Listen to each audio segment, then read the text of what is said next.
Welcome to the Business Advantage training program, Conducting the Performance Appraisal. Be a coach, not a judge. In Part 1, top trainer and consultant Max Gage provides valuable insight on how to conduct an effective performance appraisal. In Part 2, Max answers some of the top questions asked by many in regard to conducting performance appraisals.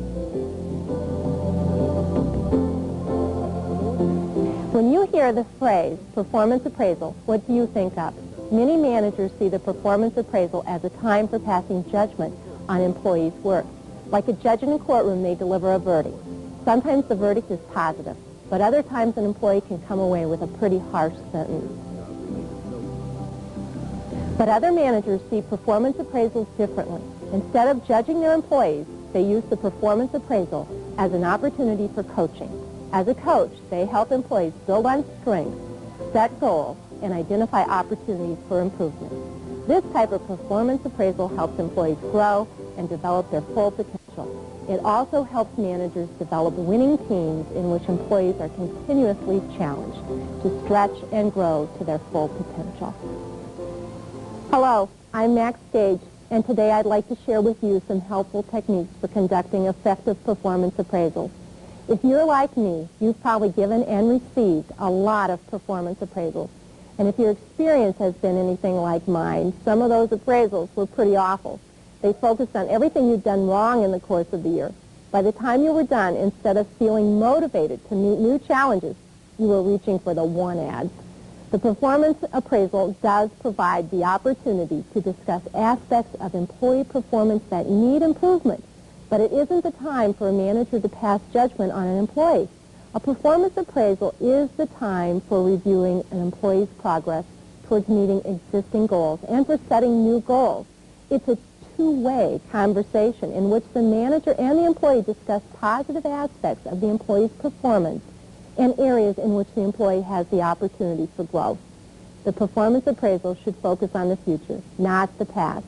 The human resource experts like to cite the 75-25 rule. In every performance appraisal, 75% of the time should be focused on the future and expectations, while only 25% should be spent on the past performance. The goals you set while discussing future performance can relate to the entire organization, to your specific department, and to your employee's own professional development. As a manager, your role in performance appraisal is to serve as a coach, not as a judge. As a coach, you will help employees to recognize and celebrate their achievements, identify problems that have kept them from meeting goals, generate solutions to those problems, set new goals that incorporate those solutions, build on strengths. The feedback you give during the performance appraisal shouldn't come as a surprise to the employee. If there have been problems with the employee's performance, you shouldn't wait for the appraisal to discuss them, and you shouldn't wait for the appraisal to reinforce good performance either. Don't think of the performance appraisal as an isolated event, but as a part of an ongoing personnel management cycle. This cycle begins with the creation of a job description. It continues with ongoing feedback and training. Then it incorporates the performance appraisal as a means to set future goals that may in turn modify that original job description. All three components work together to create an effective means for monitoring and encouraging employee performance. So now that we know how the performance appraisal fits into the personnel management cycle, it's time to look at the appraisal process itself. Whether you manage 5 employees or 50 employees, you'll find this simple process will not only help you conduct effective performance appraisals, but also save you time and help you treat all employees fairly and consistently. There are 4 major steps for conducting a performance appraisal: preparing for the appraisal, meeting with the employee, documenting your discussion, and following up after the appraisal. Let's talk about each of these steps, beginning with preparation. Believe it or not, preparation is the most important part of the appraisal process. In fact, you may actually spend more time preparing than you do meeting with the employee.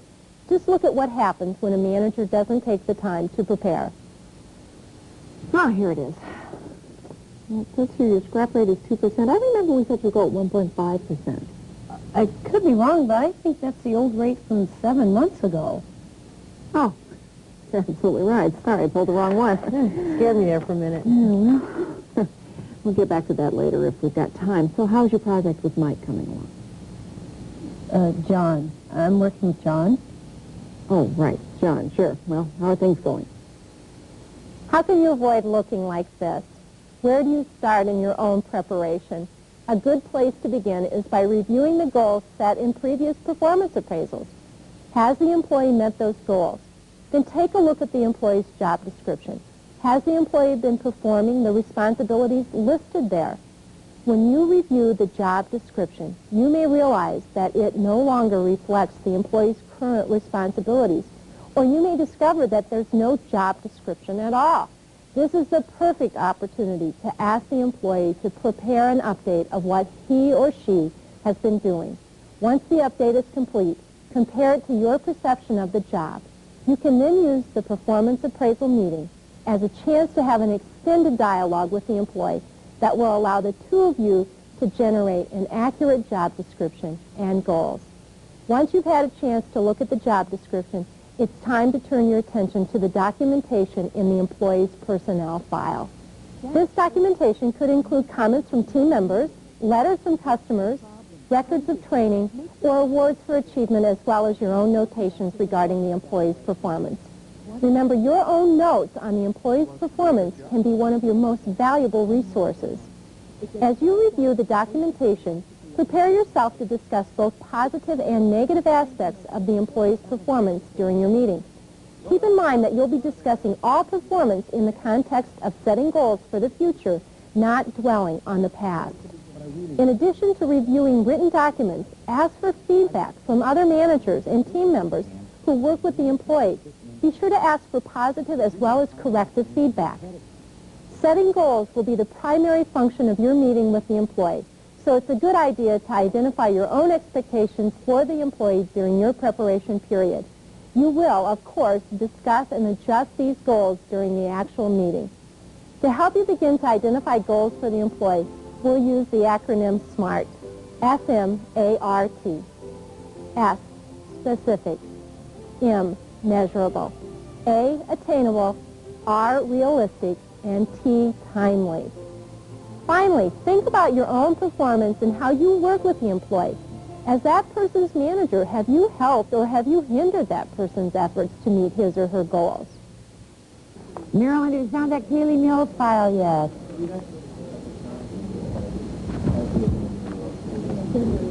Hurry it up, will you? The meeting's about to start.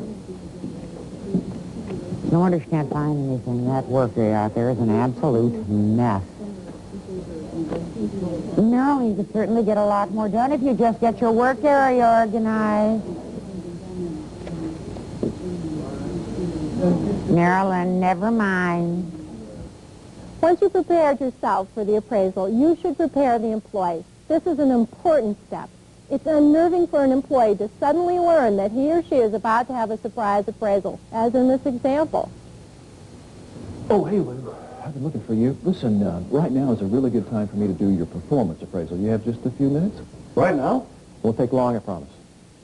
Yeah, okay, I guess. Okay, good. 5 minutes accomplished for you. Yeah, right? sure. Good.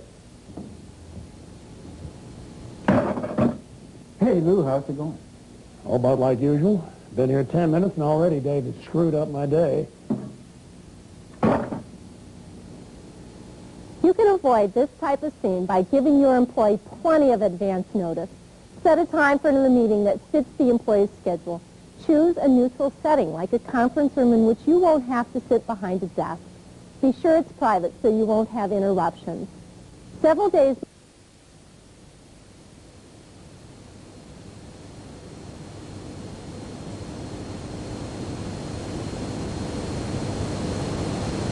ask the employee to review his or her job description and existing goals and to reflect on recent performance. Your company may have a form you can ask the employee to fill out to help with self-evaluation. If your company has no form, some areas you can ask the employee to consider are, what contribution have you made to the organization and or your department? What have been your most significant achievements? What, if anything, would you have liked to have done differently? What have you done to enhance your professional growth? Give the employee the chance to ask questions about the appraisal process. If necessary, schedule a preparation meeting with the employee to go over the process thoroughly. Once you've completed the preparation steps, you'll be ready to meet with the employee. If you're a manager who's dreaded performance appraisals in the past, you'll discover the time you invest in preparation will be well worthwhile. By fully preparing yourself and your employee, you'll be able to conduct an appraisal meeting that remains objective, well-focused, and helpful to your employees. And isn't that the point? Once you've completed your preparation, it's time to conduct the appraisal meeting itself. Following this series of 8 steps will help you conduct an effective meeting that will benefit both you and your employees. Put the employee at ease. Set the agenda for the discussion. Ask the employee to evaluate his or her performance and your performance as manager. Present your evaluation of the employee's performance. Discuss the employee's strengths and areas that provide opportunities for growth. Set goals for future performance. Agree on follow-up actions and a timetable for feedback. Conclude the meeting and sign the appraisal form. How should you start a performance appraisal? Here's something to think about. If you're uncomfortable with the situation, your employee is probably twice as uncomfortable. After all, he or she may be expecting a judge, not a coach. How can you put the employee at ease? Have some opening remarks planned to put the employee at ease. You can ask the employee how work is going or about something outside of work, such as a hobby or vacation plans. Don't get too personal, though. Avoid asking questions about the employee's family or lifestyle. This might make the employee more anxious and could create legal problems for your company. After you've greeted the employee, set the agenda for the discussion. Review the purpose of the meeting and preview the order in which topics will be covered. To help the employee recognize the importance of the meeting, mention some of the benefits of conducting a performance appraisal. These include opportunities to discuss progress the employee is making towards meeting goals, identify ways to improve performance, identify current or potential problems, and improve communication. Rather than starting out with your own appraisal of the employee's performance, begin by asking the employee for an evaluation of their performance as well as your performance as a manager. This is why it's so important to prepare the employee before the meeting, so that he or she can be an active participant in the discussion, as in this example. I really feel that the best evaluation of your job performance will come from you and not me. So before I give you my evaluation, I'd like to hear how you feel you were doing last quarter. Okay. Well, overall, I think I've done fairly well, but there's still some things I think I need to work on. Such as? Oh, like handling fires. Like when the system went down last week, I had all kinds of people calling me wanting to know the status of their order. Some of them got pretty bent out of shape. I remember. Well, I didn't deal with it very well. I got a little short with some of them, and I just didn't like it. I really feel like it's something I need to work on. In other words, improving your ability to handle difficult customers might be something we consider as an objective for next quarter? Yeah. I think that'd be a good one. I mean, maybe there's some sort of book or class that'll help me with this. I really do want to get better at it. I'm glad you feel that way. It's an area I'd like to see you work on also. To encourage the employee to speak freely, use a combination of open-ended and closed-ended questions. Open-ended questions often start with words such as what, when, why, or how, and require more than a yes or no answer from the employee. Some examples of open-ended questions include, how do you feel about your performance over the last 6 months? What would you say was your greatest success over the last 6 months? Why do you think you need more training in this area? Closed-ended questions can be answered by a simple yes or no. Use them to help you probe for more information and clarify an answer. Some examples of closed-ended questions include, have you ever used a cash register before? Can you type 50 words per minute? Are you familiar with this programming language? Whatever type of questions you use to help an employee express him or herself, be sure to actively listen to the response. Experts say that a manager should talk less than 50% of the time during a performance appraisal. That means that the employee should do most of the talking. After the employee has had a chance to present his or her views, it's your turn. Using the material you prepared in advance, present your assessment of the employee's performance. The most important thing to remember when presenting your assessment is to focus on the employee's observable behaviors, not on attitude or personality. How can you tell the difference? Consider the following phrases. You've got to change your negative attitude. Your arrogance is upsetting other employees. You're a real team player. You've got the company spirit. These are all examples of appraising the employee's attitude or personality. They do not provide useful feedback to an employee because they do not give the employee any direction for future action. Now consider these phrases. In the last 3 team meetings, whenever anyone has introduced a new idea, you've said it won't work. When the out-of-town visitors came in last month, you introduced everyone except the support staff. Last week, when we were shorthanded, you stayed late to help us get the order out on time. Our client really appreciated your willingness to fly to their office and meet with them on a Saturday. These examples talk about specific behaviors. The first 2 examples describe negative behaviors that the employee can change. The second 2 examples describe positive behaviors that the manager wants to reinforce. None of the examples deal with the employee's intentions, motives, attitudes, or personality, only with observable behaviors that the manager documented during the preparation period. The performance appraisal is a time for pointing out areas of employee behavior that need improvement, but that shouldn't be the only focus. Be sure to mention the things the employee is doing right and encourage the employee to maintain that good performance. When you do provide corrective feedback, give specific examples of the behaviors in question and focus on changing those behaviors in the future, not dwelling on the past mistakes. I know we've talked about this before, but you're still having trouble getting to work on time in the morning. Oh, come on. I haven't been late that much. Well, on the 5th, you were 10 minutes late. On the 12th, you were 10 minutes late. On the 15th, you were 5 minutes late. And you were 10 minutes late again this morning. Now, Tracy, you're expected to be on time. I need your commitment to be on time without exception. If it occurs again, you'll receive a suspension. And do I have your commitment? Focusing on the employee's behavior instead of personality will also help you avoid some common pitfalls that frequently occur in performance appraisals. 3 of these pitfalls are the halo effect, the horns effect, and the recency effect. Each of these pitfalls can lead to unfair appraisals of an employee's performance, which can create serious legal consequences for your company. The halo effect occurs when a manager overrates an employee because of a personal friendship, shared interest, or a good past record. The horns effect occurs when a manager underrates an employee because of personal dislike, different work methods, or the employee's failure to meet impossibly high standards. The recency effect occurs when the manager considers only the most recent performance rather than the performance throughout the entire appraisal period. The key to avoiding all 3 of these pitfalls is to focus on employee behavior throughout the appraisal period without letting your personal feelings influence your evaluation. Give the employee a chance to respond to your assessment of his or her performance. The employee may agree with your assessment or may have a different opinion. There may be factors affecting the employee's performance that you aren't aware of.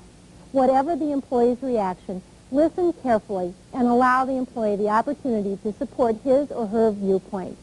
The employee may have documentation you don't have or may have a different interpretation of your observations.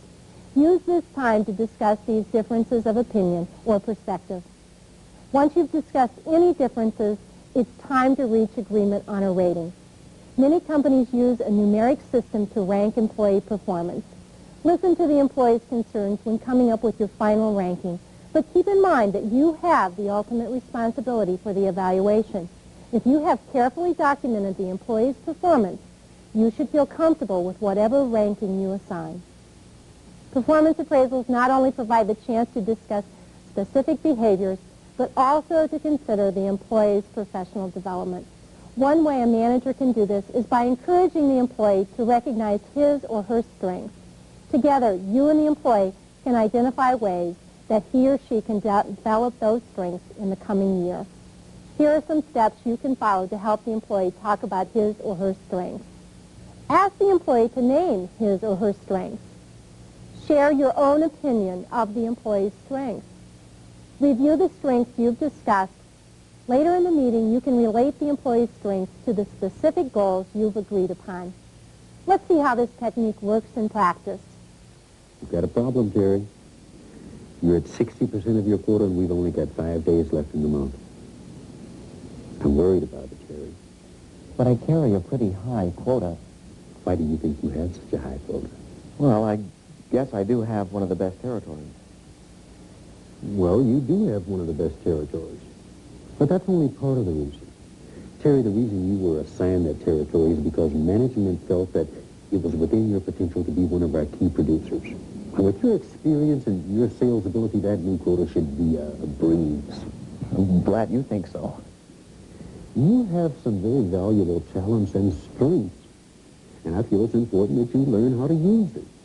When your sales go up, it'll be because you built on those strengths, because you found some new ones. Let me tell you about those talents and strengths, just in case you've forgotten about them. All right. Number one, you work smart. You know how to call on the right prospects. Number two, you know how to close a sale. You always follow up with good, clean orders. Number three, what you sell sticks. And the reason it sticks is because you're perceptive, Terry. And number four, you know how to identify with the needs of your customers. Now, why don't you tell me some of the strengths you see in yourself? Well, I'm motivated, for one thing. I want to make money, and I know the way to do that is to get the sales commission out of the territory. And I think I make a darn good presentation. That's true. And I want to help you get from a darn good sales presentation to an excellent presentation. Now, tell me some of the other strengths you see in yourself. Once you've discussed current performance, it's time to set goals for the future. During your preparation period, you set what you thought were some reasonable goals for the employee. Now it's time to discuss those goals and incorporate the employee's feedback, as in this example. Let's build on those strengths. We could set specific objectives on increasing your total number of entries per hour. Then after that, we could agree on a time to start meeting that new target. Okay. See, as of right now, you are processing at a rate of 113 per hour with an error rate of 1.6%. Right. Think you can bring that up to 130? 130? I don't know. Well, maybe I could hit that, but I think there'd be more errors. Well, what seems reasonable to you? Oh, maybe 118. Okay. Let's try this. Let's go for 120, but with an error rate of 1.2%. Now, I know that's a stretch, but I believe you can do it. Do you? Yeah, I think I can. I'll try for it, sure. So when do you think you can start hitting these new figures? About 4 weeks. By then, I'll be a little bit better organized. 4 weeks sounds good to me. So then by June, you will have increased your hourly entry rate to 120 and achieved a 1.2% error rate. Right. In the previous example, the manager and the employee set effective goals by following these simple steps. Identify opportunities for improving performance. Emphasize employee strengths. Consider obstacles to meeting goals and solutions for dealing with them. Together, the manager and the employee identified areas in which the employee can improve his performance. The manager emphasized the employee's strengths, helping the employee believe that he was capable of meeting new goals. The manager and the employee then considered obstacles that could keep the employee from meeting those goals and discussed solutions for dealing with them. These solutions could involve providing the employee with more resources, further training, or adjusting the employee's other responsibilities. Once you and the employee have outlined a set of goals, it's time to wrap up the meeting. This is your chance to be sure that you and the employee agree on the follow-up actions that should be taken and who is responsible for them. As a manager, one of your most important follow-up actions is providing ongoing feedback to the employee. Remember that ongoing feedback is an important part of the personnel management cycle. Set up a timetable for meeting with the employee and providing feedback throughout the next appraisal period. This will give you a chance to monitor the employee's progress and identify any performance areas that need further development. After you've set up your feedback timetable, summarize the meeting you've just had. Review your appraisal of the employee's performance, the goals you and the employee have set, and any other factors that could influence employee performance, such as the need for more resources or further training. As your meeting draws to a close, ask the employee to sign the appraisal form with your rating. If the employee does not agree with your rating and is uncomfortable signing, remind him or her that a signature means only that the two of you have discussed the rating. The employee may write a memo to accompany your rating if he or she thinks that the rating is unfair. End the interview by thanking the employee. Explain what you will do with the appraisal form and how your company maintains personnel files. If the salary increase is tied to the performance appraisal, state when it will go into effect. As a final step, ask the employee if he or she has any further questions. The performance appraisal meeting is over, but you still have some work to do. You need to complete the written documentation of your meeting and file it in the employee's personnel file. Written documentation is important.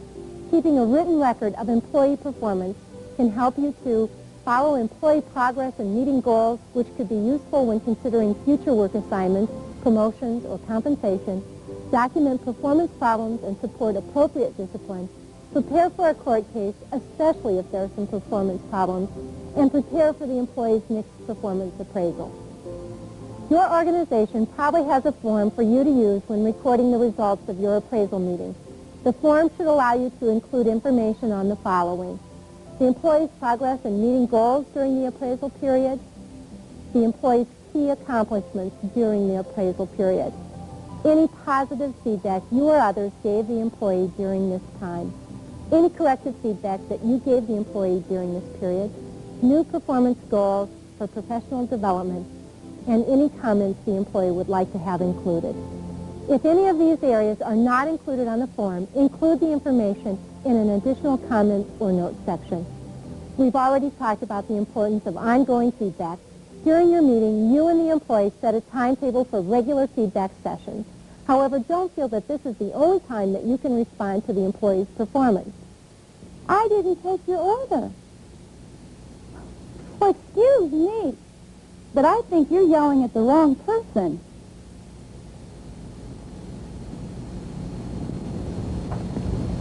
He hung up on me. Kelly, obviously I couldn't help overhearing your conversation. Dealing with angry customers can be really frustrating, I know that. I know, but this guy, it's the second time he's called and it just keeps getting worse each time. I know, but you just cannot talk to our customers like that. Do you understand? I do. You need to talk to all of our customers with a positive attitude and a positive tone of voice. Feedback is most effective if given immediately after you observe a specific behavior or action. Remember that positive feedback is even more important than corrective feedback. After all, have you ever received too much positive feedback? It's important to reinforce the behaviors you want the employees to repeat. This will make the employee and your organization more successful. Another way to be sure that employees receive regular feedback is to schedule interim reviews during the course of an appraisal period.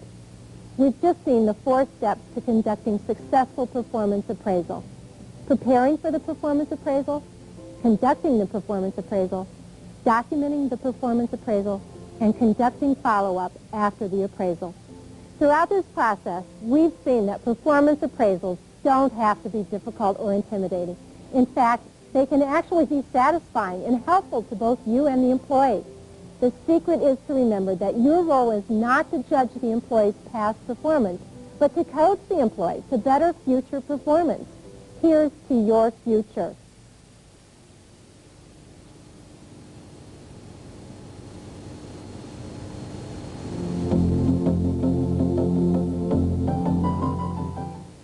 What should I do if I discover that an employee really doesn't understand what I expect of him or her? Hopefully that doesn't come out in the performance appraisal. Hopefully when you have hired the individual, you've gone through the job description and been very clear about expectations. As the employees work with you, there should be dialogue continuously about what's expected.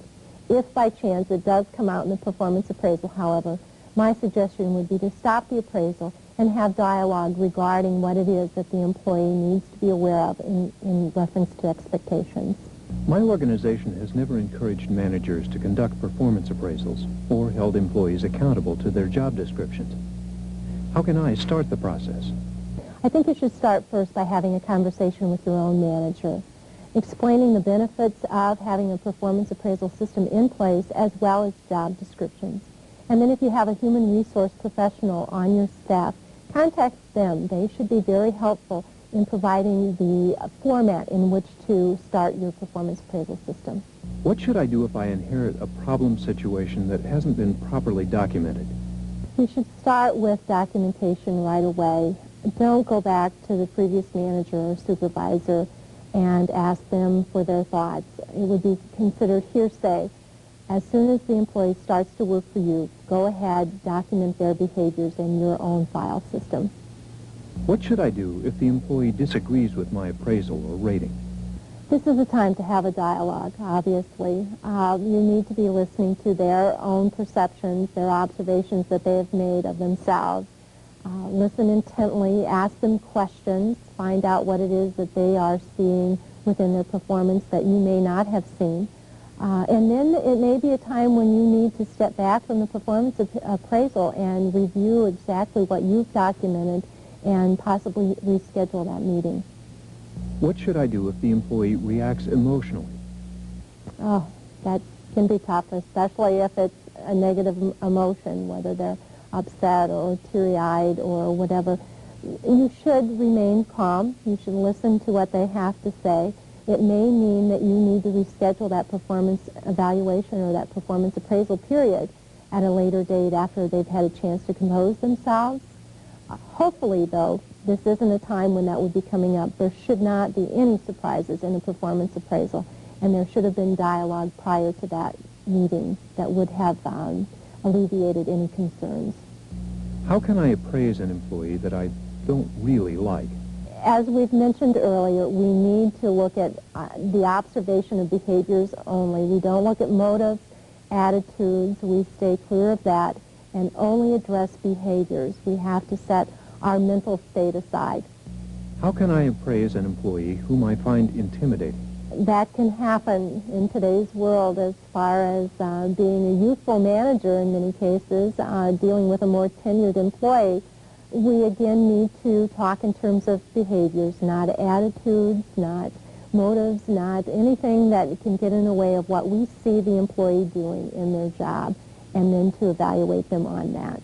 How can I coach my manager in his or her own performance appraisal technique? You can set an example. You can be prepared when you go into your own performance appraisal with your manager and have your documentation pulled together. And then also set an example to your managers as you work with your employees and evaluate them on their performance. And if nothing else, you can always provide a good reading list to them on performance appraisals. How much time should I give an employee to improve performance? That can vary, actually, depending on the organization that you work for and if there are already guidelines in place by the Human Resource Department. Typically, most managers will work within a 3-month time frame.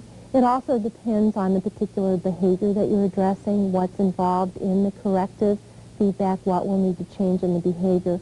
I'd like to think that most managers, though, work within a 3-month time period. Thank you for watching Conducting the Performance Appraisal. Be a coach, not a judge. If you would like more information on other management products from Business Advantage, please contact your Business Advantage representative.